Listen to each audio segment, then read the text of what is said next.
अवध में क्रांति का केंद्र थी बेगम हजरत महल।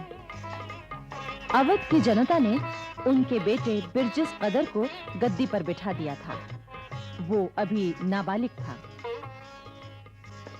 इसलिए शासन का काम बेगम हजरत महल ही संभाल रही थीं। अंग्रेज लेखक रसल लिखता है, बेगम में अद्भुत साहस और योग्यता थी। बेगम ने हमारे साथ अखंड युद्ध का ऐलान कर दिया था। दूसरी तरफ सारे अवध में शांति, कानून और व्यवस्था कायम कर दी थी। उधर जनरल हैवलॉक कानपुर से लखनऊ की ओर बढ़ने के कई प्रयत्न कर चुका था, लेकिन उसे सफलता नहीं मिल रही थी। क्रांतिकारी सेना उसे आगे बढ़ने नहीं दे रही थी।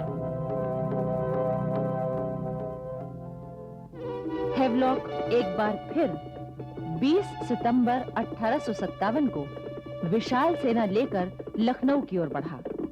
इस बार उसके साथ नील, आउटरम, कूपर और आयर जैसे 4 अनुभवी जनरल भी थे।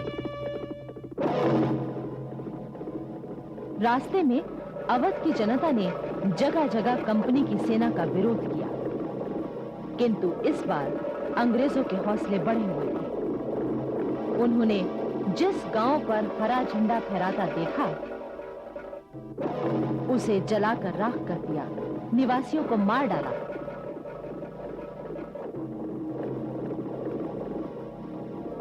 तेईस सितंबर को लखनऊ के पास आलमबाग में कंपनी की सेना और क्रांतिकारी सेना में जमकर मुकाबला हुआ।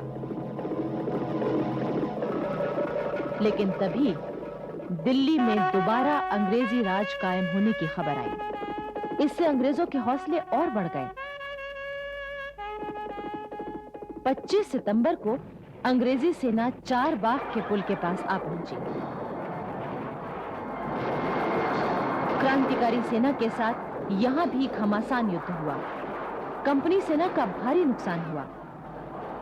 इसी दौरान इलाहाबाद में दमन करने वाला मशहूर सेनापति जनरल नील मारा गया। कंपनी की सेना लड़ते लड़ते रेजिडेंसी पहुंच गई। इसका नेतृत्व हैवलॉक कर रहा था। रेजिडेंसी में क्रांतिकारी सेना ने घेरा डाल दिया। अंग्रेजों की सेना रेजिडेंसी में कैद हो गई। आखिर ब्रिगेडियर ग्रांट एक बड़ी सेना लेकर आलमबाग पहुंचा। 14 नवंबर को आलमबाग की ओर से ब्रिगेडियर ग्रांट ने और रेजिडेंसी की ओर से हैवलॉक और आउटरम ने क्रांतिकारियों को दबाना शुरू किया। 16 नवंबर को सर कॉलिन कैम्पबेल ने अपनी सेना के साथ सिकंदरबाग पर हमला किया। क्रांतिकारियों ने यहां अद्भुत साहस दिखाया। इसके बाद दिलखुशबाग, शाह नजफ, मोती महल आदि अनेक स्थानों पर 23 नवंबर तक युद्ध जारी रहा। रेजिडेंसी में कैद अंग्रेज छूट गए, किंतु लखनऊ शहर अभी तक क्रांतिकारियों के हाथ में था। इसी बीच कानपुर पर तात्या टोपे के कब्जे का समाचार मिलते ही कैम्पबेल कानपुर की ओर रवाना हुआ। उधर लखनऊ में जनरल आउटरम मोर्चा संभाले रहा। लखनऊ में उस समय क्रांतिकारियों के संगठन और नेतृत्व का काम क्रांति नेता मौलवी अहमद शाह देख रहे थे। अंग्रेज इतिहासकार लिखते हैं कि फैजाबाद के मौलवी अहमद शाह में एक महान आंदोलन चलाने और विशाल सेना का नेतृत्व करने की अद्भुत योग्यता थी। आलमबाग पर जितनी बार भी युद्ध हुए, मौलवी अहमद शाह अपने घोड़े पर सबसे आगे लड़ते हुए दिखाई देते थे। अवध में क्रांतिकारियों का संगठन इतना जबरदस्त था कि अंग्रेजों को वहां पैर जमाना मुश्किल हो रहा था। अवध की अधिकांश प्रजा, लगभग सभी राजा, जमींदार और ताल्लुकेदार सच्चे उत्साह से नवाब बिरजिस कदर और बेगम हजरत महल के लिए अपना बलिदान देने के लिए तैयार थे। इनमें राणा बेनी माधव का नाम बड़े आदर के साथ लिया जाता है। राणा बेनी माधव में जन संगठन और छापामार युद्ध कला की अद्भुत योग्यता थी।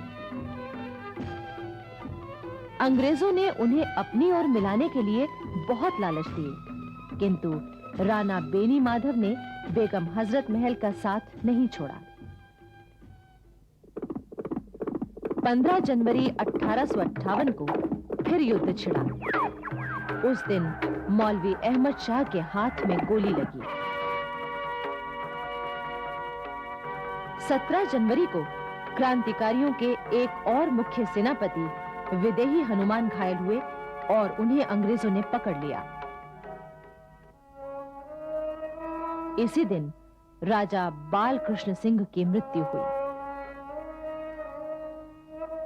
15 फरवरी 1858 को हाथ की चोट ठीक होने पर मौलवी अहमद शाह फिर युद्ध के लिए तैयार हो गए। लेकिन अब लखनऊ में अंग्रेजों की सेनाओं का भारी जमाव हो गया था। वो यहां क्रांतिकारियों का दमन करने के लिए पूरी ताकत लगा देना चाहते थे। उधर बेगम हजरत महल मर्दाना वेश पहनकर हथियार बांधे क्रांतिकारी सिपाहियों के हौसले बढ़ा रही थी। बेगम हजरत महल ने स्त्रियों का एक पूरा संगठन तैयार किया था। महलों की बांदियां उनकी निगरानी में कवायद किया करती थीं। महिला जासूसों का एक अच्छा संगठन भी उन्होंने तैयार किया था। इतिहासकार लिखते हैं कि काश बेगम हजरत महल ने सैनिक शिक्षा पाई होती तो वो तमाम मर्द सेनापतियों से कई गुना अच्छी कमांडर साबित हुई होती। लखनऊ की एक एक इंच भूमि पर युद्ध शुरू हो गया था। बेगम हजरत महल भी हाथी पर सवार होकर युद्ध के लिए निकल आई थी।